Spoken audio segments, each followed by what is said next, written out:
We're still about 8 months away from the premiere of iPhone 16 and 16 Pro, but it feels like we've got a good handle on what to expect. We're looking at a similar design and slightly better cameras, but here's a twist. We can expect Apple to go back to putting cameras horizontally if they want to allow users to record 3D videos for the Vision Pro goggles. Expectations also include a more powerful chipset, possibly an upgraded battery, and that pretty much sums up all the main features. But hold on, there's a bit of a heads up for you. Apple's been nice this time with the pricing, but don't be surprised if the next round of iPhones gets a price bump again. That's why I'm much more hyped for the iPhone SE, the 4th generation. Let's face it, Apple's been kind of neglecting the more budget-friendly zone. The previous SE models, kind of a snooze fest. Overpriced and rehashing the iPhone 8's hardware. The one from 2017, remember? Many things were much better 7 years ago, but smartphone's design is not necessarily one of them. Times are changing, and the new iPhone SE is rumored to draw inspiration from the more modern iPhone 14. This could be a big deal, especially if Apple maintains a price range of $400 to $500. Such a strategy could redefine value in the Apple ecosystem, appealing to those seeking iPhone experience without feeling overburdened by cost. Remember though, we're currently navigating the sea of rumors and leaks, so don't shoot the messenger if things change overnight, okay? Ready to get into the nitty-gritty of the SE4? Let's see if it's something worth waiting for. First up, let's talk about the design. And this time, there's a lot to unpack here. Starting from the top, as the world of iPhones embraces the dynamic island, our trusty iPhone SE is set to inherit the good old notch. Sliding down to the bottom, let's focus on one of the key changes, the home button. Or should I say, the lack thereof. Yes, the home button is taking a bow and exiting the stage. But don't worry, it's not a complete farewell to buttons. So for those who aren't fans of buttonless phones, the SE4 offers a compromise. You'll still have one, it's just migrating to the side of the phone instead of sitting under the screen. Remember, Apple's not just moving to USB-C. They've also swapped out the classic mute switch for a new action button. And with no home button, there's no Touch ID.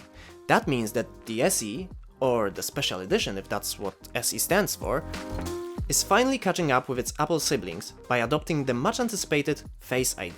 Get ready to unlock your phone, verify your identity, and make secure payments with just a glance. Moving to the specs, let's talk about the battery, with a scoop from Marko Zivkovic.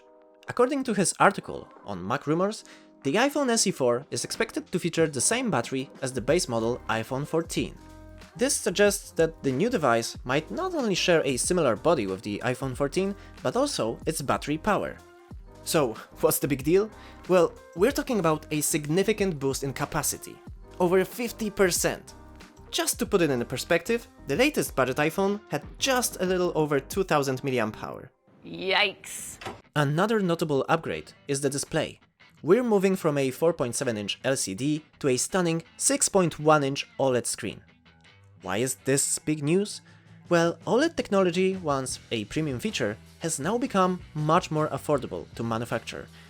This shift makes it feasible for Apple to include this high-quality display in their budget model, which is a huge win for consumers. But let's keep it real about one thing. Refresh rates. The new SE4 is sticking with 60 Hz, so we're not going to see that super smooth 120 Hz ProMotion that the pricier iPhones have. Looks like Apple's keeping that as a special treat for their Pro series. It's a bit of a bummer, especially when pretty much every Android phone last year, even the wallet-friendly ones, came out with top-notch OLED or AMOLED screens rocking a 120Hz refresh rate. But hey, that's the Apple way. If you're in the Apple Club, it's kind of a take it or leave it deal. So the big question remains, is this a phone worth waiting for? Here's my take. If Apple confirms these specs and manages to keep the price under $500, we're looking at a seriously impressive offering. For that kind of value, especially coming from Apple, it's almost a no-brainer for anyone curious about jumping into the Apple ecosystem. However, there's a catch. Timing is crucial. If Apple delays the launch until 2025, then we might be in a different ballgame. By that time, these features might not seem so shiny anymore, and we might end up with the same old story. Dated design, not so impressive specs, and yet still carrying that premium Apple price tag. As for now, I'll leave you with these thoughts. Are you considering holding out for the SE4? Or will you look elsewhere? Drop a comment and let us know your plans. And of course, stay tuned for more exciting tech news and updates. That's all for today. Thanks for watching and don't forget to hit that like button. Until next time, take care and see you soon.